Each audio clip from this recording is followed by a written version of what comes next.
আমি আপনাদেরকে অনুরোধ করবো 4টি কাজ আপনারা নিজেদের জন্য খুব গুরুত্বপূর্ণ মনে করে লিখে নিন এবং এই কাজগুলো নিজেদের জীবনের জন্য অপরিহার্য করে নিন। তাহলে আমরা আমাদের সত্যিকার মানে এই যে মানব সত্তা রয়েছে, হিউম্যান ডিভাইস রয়েছে, এই হিউম্যান ডিভাইসটাকে যদি আমি সংশোধন করতে চাই, পরিশুদ্ধ করতে চাই, এর আখলাকটাকে সুন্দর করতে চাই, তাহলে এই কাজগুলো আল্লাহ রাসূল সাল্লাল্লাহু আলাইহি ওয়াসাল্লামের নির্দেশনার আলোকে খুবই গুরুত্বপূর্ণ। 1 নম্বর হচ্ছে বলবেন কম, শুনবেন বেশি।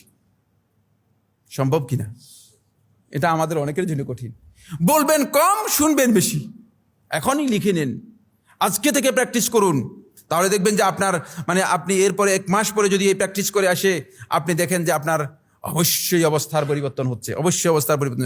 বলবেন কম, শুনবেন বেশি। 2 নম্বর হচ্ছে কাজ করবেন বেশি, দেখবেন কম। অন্যের কাজ দেখার আপনার দরকার নেই, কারণ অন্যের কাজ দেখলে আপনি ভুল বের করবেন।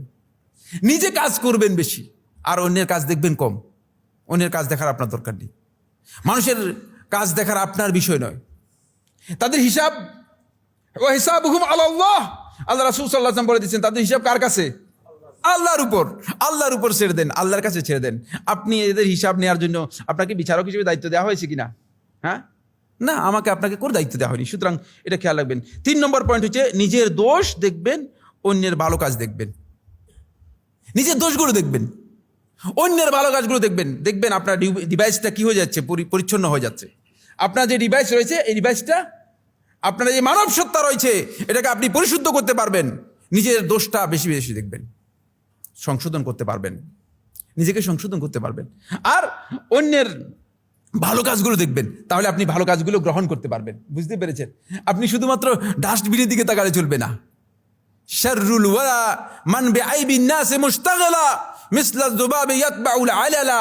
আরব্য কবি বলতেছেন, ওই সৃষ্টির মধ্যে ওই তো সবচেয়ে নিকৃষ্ট, যে মানুষের দোষগুলো খুঁজে খুঁজে বেড়ায়।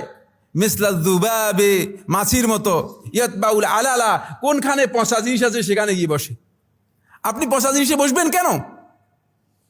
আপনি তো পবিত্র মানুষ, আপনি সুন্দর মানুষ, আপনাকে আল্লাহ রাব্বুল আলামিন মর্যাদাশীল করেছেন।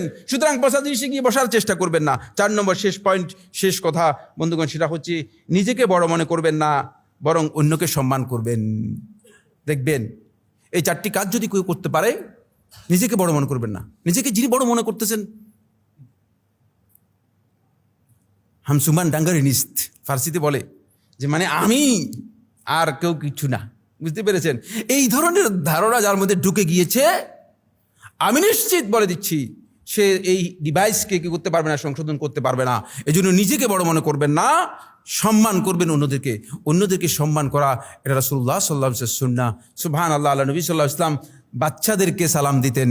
হাযা আকুলু কাওলি হাযা লি ওয়া লাকুম ফাস্তাগফিরু লি ওয়া লাকুম ফাস্তাগফিরুহু ইন্নাহু হুয়াল গফুরুর রহিম।